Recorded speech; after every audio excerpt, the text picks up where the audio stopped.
যদি সে না নেয় তো সে কামেল মোকামেল হইতে পারে না। জোরে আল্লাহু আকবার।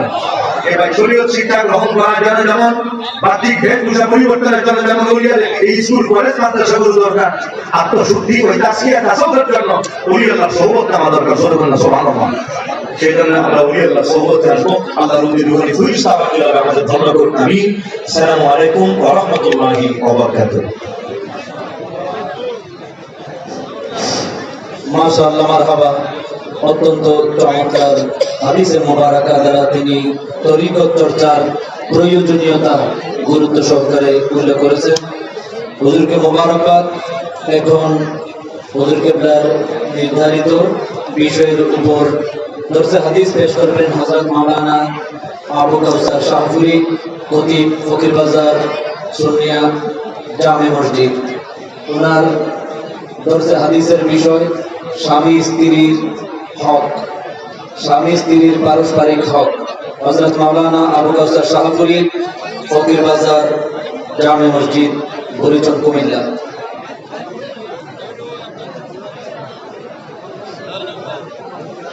الحمد لله الذي خلق كل شيء أزواجا وجعل بين الزوجين مودة ورحمة، والصلاة والسلام على محمد خاتم النبيين وشفيع المذنبين وعلى آله وصحبه أجمعين، وأشهد أن لا إله إلا الله وأشهد أن محمدا حبيب الرحمن ورسوله. أما بعد، فيا أيها المؤمنون المسلمون، اعلموا أن حسن المعاشرة بين الزوجين ضرورية للحياة الزوجية. أما بعد، فقد قال الله تعالى في كلامه المجيد وفي فرقانه الحميد،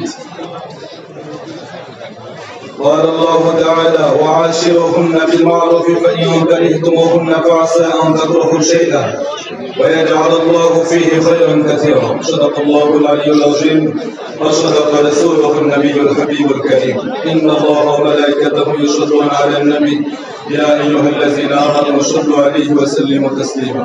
اللهم صل على سيدنا محمد وعلى آله وصحبه وبارك وسلم. معزز المحترم, যেহেতু আমাদের সময় একেবারে কম, নির্ধারিত সময়ের ভিতরে আমরা যতটুকু পারি আপনাদের খেদমতে তকরির করব।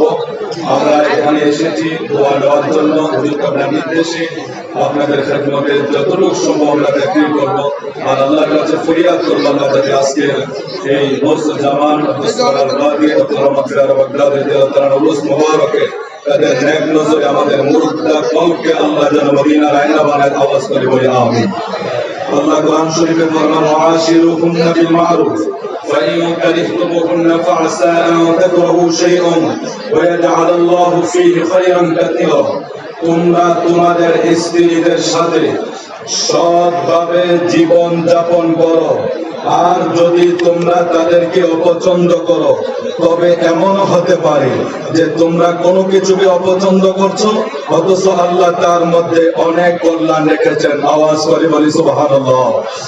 আমাদের স্ত্রীদের ব্যাপারে আল্লাহ আমাদেরকে ঘোষণা করে দিয়েছেন। এটা অনেক ব্যাখ্যা বিশ্লেষণ আছে, আমরা সংক্ষিপ্ত ভাবে বুঝে নেই যে এটা তোমাদের ঘরের স্ত্রী যদিও তোমাদের অপছন্দ যদি হয়, আল্লাহ হয়তো এটার ভিতরে কল্যাণ রেখেছে। অর্থাৎ আমার ঘরে আল্লাহ যেটা দিয়েছেন এটা যদি আমার কাছে আমার চোখে যদি ভালো নাও লাগে, আল্লাহ আমাকে সান্ত্বনা দিচ্ছেন, আপনাকে সান্ত্বনা দিচ্ছেন, এটার ভিতরেও হয়তো আল্লাহ কল্যাণ রেখেছে। আওয়াজ করে বলি সুবহানাল্লাহ। وقال تعالى: ولهن مثل الذي عليهن بالمعروف وللرجال عليهن درجة. ইমাম মালিক রাহমাতুল্লাহি আলাইহি বলেছেন, এই মানুষগুলো হলো ফাসিক। নাউজুবিল্লাহ বলে।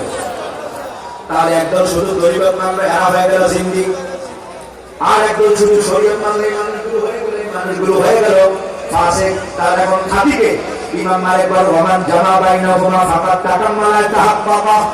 যে মানুষগুলো শরীয়ত মানে এবং তরিকত মানল, ইমাম মালিক রাহমাতুল্লাহি আলাইহি তিনি বলেছেন এই মানুষগুলো হলো খাঁটি আল্লাহ সমান করে সুবহানাল্লাহ। এই জন্য আমার নবী শরীয়তের কথা বলেছেন, আমার নবী তরিকতের কথা বলেছেন।